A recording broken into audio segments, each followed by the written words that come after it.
Collision theory experiment. How do we calculate the rate of reaction? In this lesson, you are required to know what is rate of reaction and also how do we express it. The third point is what is rate equation. We can use a mathematical differential equation to show the rate of reaction. In another word, that is being expressed as a rate equation. For example, if I have 1 mole of A react with 1 mole of B, and that produces 1 mole of C and 1 mole of D, my rate of reaction can be expressed at the changes in the concentration of A divided by time, but it's negative, and also negative changes in concentration of B divided by time, and positive changes in concentration of C divided by time, and so on as D as well. As you can see that the rate equation that's being expressed by the product is always positive, and the rate equation that's being expressed by the reactant is always negative. The reason for that is when I want to use rate equation to express my reaction, I want to make sure that no matter what one thing that I choose, doesn't matter if it is reactant or product, in the end they're gonna give me the same number, same result. However, if I want to use product, my product is always going to come out as positive if I use the changes in concentration of my product, because it's always increasing, so my C2 is always going to be a bigger number than my C1. On the other hand, if I use my reactant or the changes in concentration of my reactant, my concentration of my reactant is always going to be getting smaller and smaller over time when the reaction has happened. So A2 is going to be a smaller number than A1.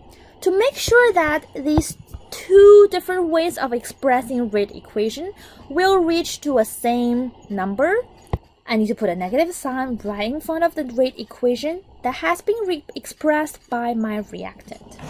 The second point is when there is a coefficient in the chemical equation, you're going to divide each component by its coefficient. So right now the coefficient of my reaction is just 1.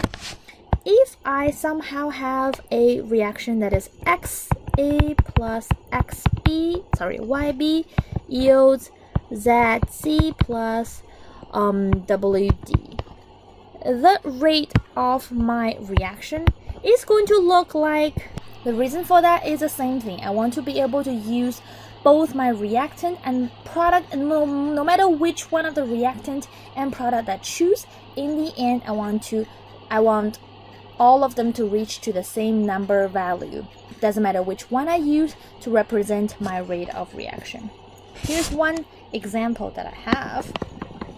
I have a reaction which is led by sodium bicarbonate and sulfuric acid produces sodium sulfate and carbon dioxide, and the amount of carbon dioxide has been recorded over here. As you can see that the starting point is 0 and I didn't produce any carbon dioxide over here, and when the time has reached to 70 seconds, the volume of my carbon dioxide has stopped increasing.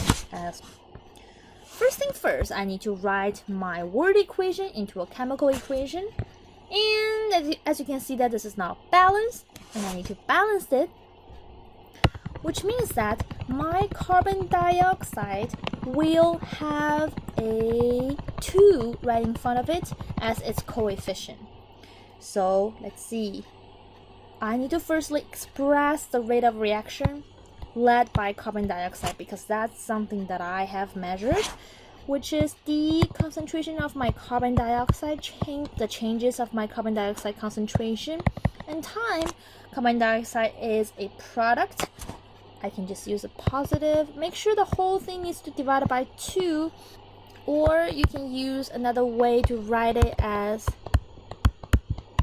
dt, the whole thing times 1 divided by 2 is the same thing as well. Afterwards, I will have my changes in concentration or changes in volume. In this case, V2 minus V1 divided by T times 1 divided by 2. And I will have my 53.0 minus 0.0 divided by 70.0 as well. If I time that by half, and I will reach my final answer. Pull out my quick calculator. 0.37857, blah blah blah. All of my value has 3 significant figures. Therefore, in the end, I'm going to have only 3 significant figures as well. Or 3.79 in this case. Okay, so make sure 2 things you need to remember. Your reactant needs to have a negative sign in front of it to make the final value positive. Or you can think of it as using a bigger number minus a smaller number divided by time. I think that's way easier for people to remember.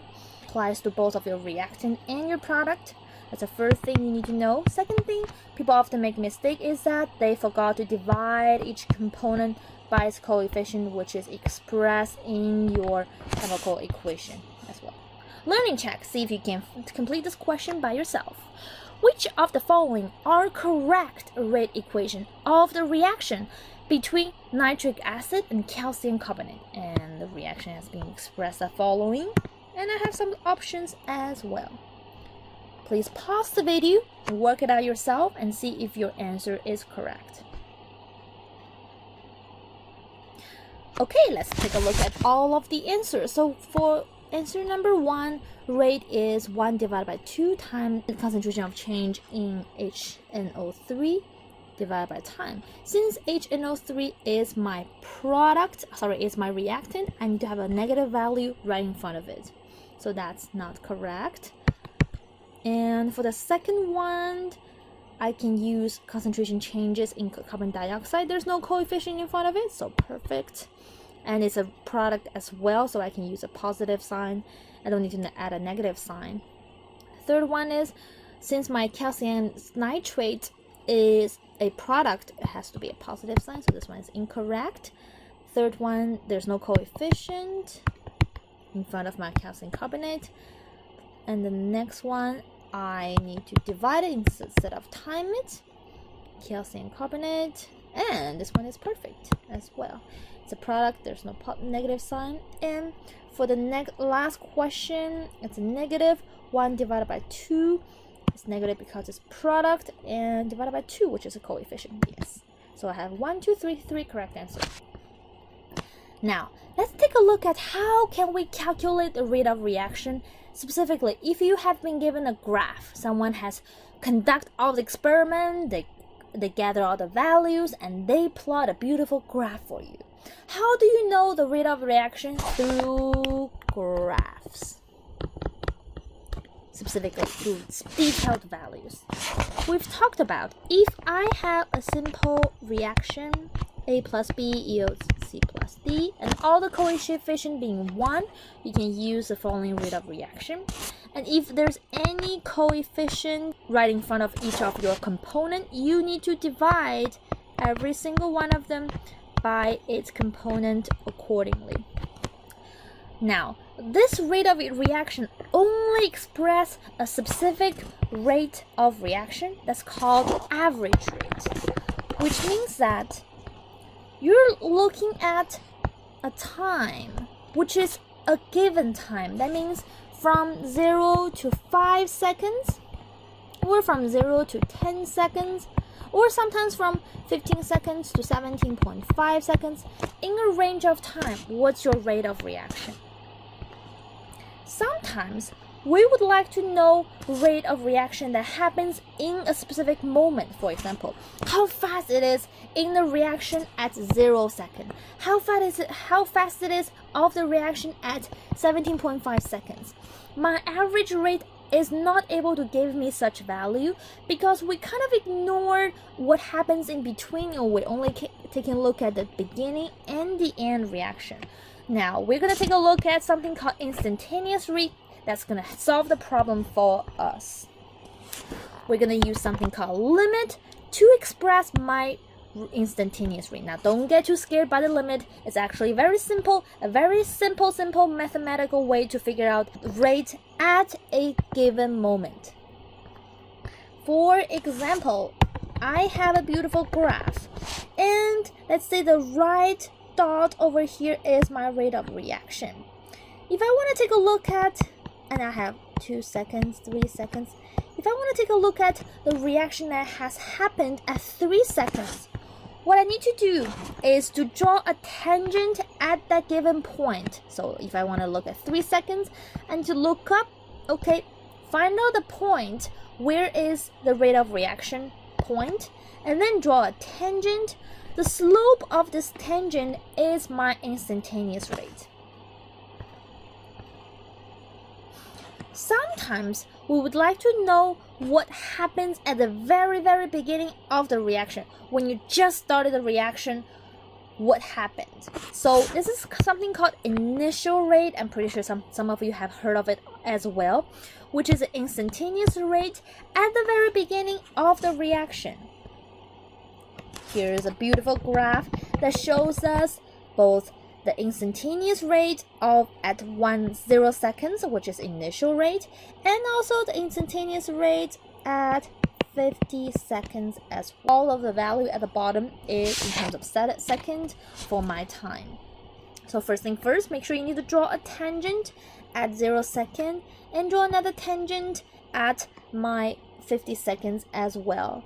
When we want to take a look at the slope, we need to use the value that's being given by your dot. So you want to extend your tangent, find out 2 spots on your tangent, and then figure out the slope using such equation. So you're going to look at y2 minus y1 divided by x2 minus x1. In the first one, which is my initial rate, will be 50 minus 0 divided by 20 minus 0, which is 2.5. Don't forget the value. That's 2.5 cubic centimeter divided by time, or time to the power of -1. And same thing with my other slope. I can look at the tangent of my 50 seconds, find out any 2 dots on that tangent. I can pick maybe my initial dot right at the 50 seconds, which has been expressed as x3, and y3 is 50-50. And to find another slope, which is easier for me to find, x4, y4, which is 20 and 39. When we look at the slope, we're going to use y4 minus y3 divided by x4 minus x3 as well, and find out the slope as well. So 50 minus 39 divided by 50 minus 20, that gives me 11 divided by 30. That's roughly, pull out my calculator as well, 0.3666, 0.36. As you can see that my initial rate is 2.5 and my final rate of reaction is 0.36, or the rate of reaction at 50 seconds.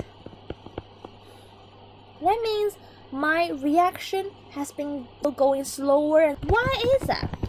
Why is your reaction has been going slower and slower over time? The reason for that is, for most of the reaction, here are some following ways that can potentially speed up or slow down your reaction. If you change my concentration, or if you change the temperature, or if you add some catalyst. All of your reactants is gas. If you change the pressure, you're basically changing the concentration of your gas. Throughout time of your reaction, your concentration of your reactant